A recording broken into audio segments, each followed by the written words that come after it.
Assalamualaikum warahmatullahi wabarakatuh. Halo semuanya, perkenalkan nama saya Syawaluddin dari PMR Wira Imam Muallimin and Ready Culture.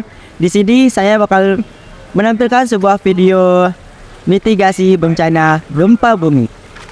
Bencana adalah kejadian yang luar biasa disebabkan oleh manusia maupun faktor alam yang menimbulkan korban jiwa, kerugian material maupun kerusakan lingkungan.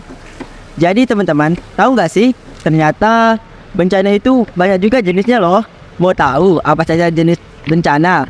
Ayo simak terus video selanjutnya. Nah, ini dia teman-teman, jenis-jenis bencana. Yang pertama, berdasarkan waktu, terjadinya bencana dibedakan menjadi dua, yaitu bencana yang terjadi secara tiba-tiba, seperti gempa bumi, gunung meletus, tsunami, dan badai. Berbeda dengan bencana yang terjadi secara perlahan. Contohnya nih, seperti kekeringan atau kemarau dan banjir. Sedangkan penyebabnya dibedakan menjadi tiga, yaitu yang pertama, disebabkan oleh manusia. Yang kedua, disebabkan karena faktor alam. Yang ketiga, bencana yang disebabkan karena perpaduan faktor alam oleh manusia. Nah, teman-teman sudah tahu kan ada banyak macam-macam jenis bencana. Salah satunya yaitu gempa bumi. Apa sih yang dimaksud dengan gempa bumi? Gempa bumi adalah getaran atau getar-getar yang terjadi di permukaan bumi akibat pelepasan energi dari dalam secara tiba-tiba yang menciptakan gelombang seismik. Gempa bumi juga biasanya disebabkan karena pergerakan kerak bumi yang disebut lempeng bumi. Teman-teman, ternyata bukan hanya bencana aja yang banyak jenisnya loh. Gempa bumi juga ada beberapa jenisnya. Contohnya nih teman-teman. Yang pertama, gempa vulkanik. Kedua, gempa tektonik. Ketiga, gempa runtuhan.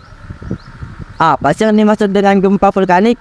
Gempa vulkanik adalah gempa bumi yang terjadi karena magma di dalam gunung berapi sedangkan mengalami pergerakan. Nama lain dari gempa vulkanik adalah gempa gunung berapi. Nah, sedangkan gempa bumi tektonik adalah jenis gempa bumi yang disebabkan oleh pergeseran secara tiba-tiba pada sebuah pertanahan tektonik.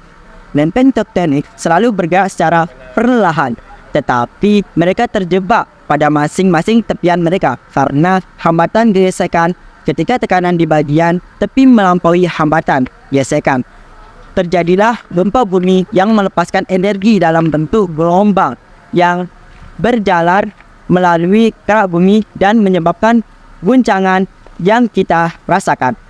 Dan ada juga nih teman-teman, gempa runtuh. Gempa bumi yang disebabkan oleh tanah longsor, gua-gua yang runtuh dan sejenisnya. Jadi teman-teman, ternyata wilayah Indonesia berada di 3 lempeng loh, yaitu lempeng Pasifik, lempeng Australia, dan lempeng Eurasia. Karena itu Indonesia menyebabkan daerah yang rawan banget dengan bencana gempa bumi. Maka dari itu teman-teman harus tetap waspada.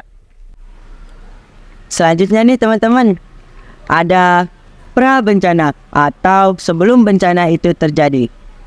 Pra-bencana adalah menyiapkan rencana untuk menyelamatkan diri apabila gempa bumi terjadi. Nah, siapsiagaan apa saja nih teman-teman yang harus kita persiapkan sebelum bencana terjadi? Teman-teman juga bisa mencatat atau menghubungi nomor penting seperti nomor PMI, rumah sakit, polisi, dan pemadam kebakaran. Nah, selanjutnya nih teman-teman, berada di dalam ruangan, kita harus bisa memahami jalan pintu keluar dan rambu-rambu seperti tanda rambut ini, serta meningkatkan pengetahuan siapsiagaan sebelum terjadi bencana. Nah teman-teman, ketika terjadi gempa bumi, hal yang pertama yang dilakukan adalah tetap tenang dan usahakan jangan panik dan melindungi kepala dari reruntuhan bangunan dengan cara melindungi diri di bawah meja. Harus segera keluar dari bangunan kalau terjadi gempa bumi dan memungkinkan, maka kamu harus segera keluar dari bangunan rumah atau gedungan apapun dan menghindarinya. Nah teman-teman, jika gempa bumi terjadi pada saat teman-teman ada di luar ruangan, menjauhlah dari bangunan yang tiang listrik pepohonan, dan benda-benda yang memiliki potensi runtuh akibat guncangan. Contoh tempatnya yaitu di tempat saya ini. Sekian, itulah sedikit penjelasan tentang mitigasi bencana gempa bumi dari Pemerwira Imam Mualimin NWDI Pancor. Saya Sauluddin dari perwakilan dari Imam Mualimin Pancor pamit undur diri. Assalamualaikum warahmatullahi wabarakatuh.